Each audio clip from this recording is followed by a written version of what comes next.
Gas, हम सिर्फ सच दिखाते हैं। नमस्कार, मैं हूं संतोष कुमार और आप देख रहे हैं खबरें क्या। गुजरात के बाद अररिया के सीमावर्ती बरगमा प्रखंड में एक और गांधीनगर, जहां के वीर सपूतों ने क्रांति की हनक से ब्रिटिश पार्लियामेंट को गुंजायमान कर दिया था। गांधीनगर को राष्ट्रीय फलक पर चर्चित कर दिया था।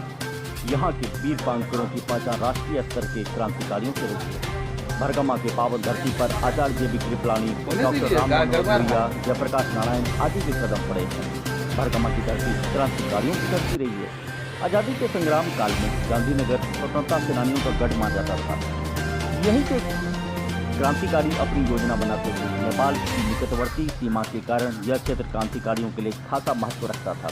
क्रांति की चिंगारी वीर बांकरों के रोम रोम में बसता था।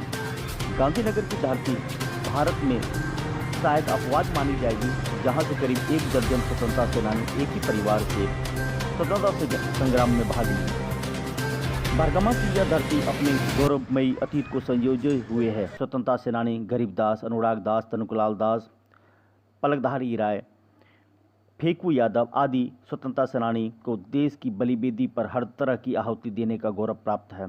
देश की आज़ादी के उपरांत गांधीनगर में क्रांतिकारियों का एक ऐसा हिरावल दस्ता तैयार हुआ था, जिसने अपना देश आज़ाद कराने के बाद सन 1950 में पड़ोसी देश नेपाल की राणाशाही के खिलाफ प्रजातंत्र स्थापना की लड़ाई में सक्रिय भागीदारी निभाई थी। सिमरवड़ी गांव के वीर सपूत व स्वतंत्रता सेनानी सत्यदेव मंडल के आखिरी शब्द अपने इष्टदेव के स्थान पर जय हिंद था। किंवदंती है कि स्वर्गीय भगत ने अपने जीवन के अंतिम क्षण में भारत माता को सैल्यूट करते हुए जय हिंद शब्द का प्रयोग किया। इसके बाद हमेशा के लिए वे चिर निद्रा में सो गए। बरगमा की धरती आज़ादी की दीवानों की धरती रही है। यहाँ की धरती ने आज़ादी के कई वीर सपूतों को अपनी ममतामयी छांव प्रदान किया।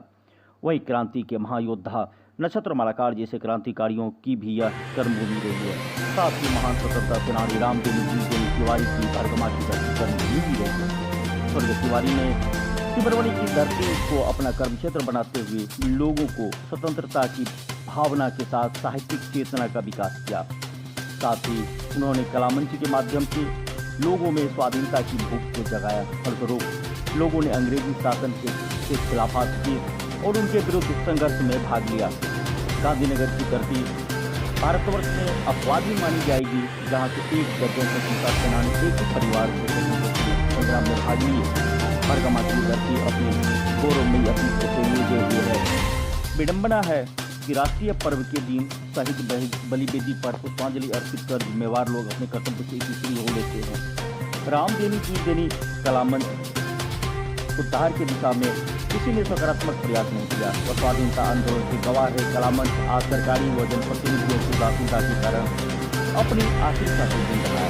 आज़ादी के इन वीर बांकरों की याद में नौकों को स्मारक बनाया गया। उन्होंने ऐसे कोई धरोहर बनाए गए जिससे देश आने वाली पीढ़ी अपने पूर्वजों के बलिदान को याद रखे। गांधी नीति से धनुषधारी चौधरी को 500 रुपया का पेंशन मिलता था।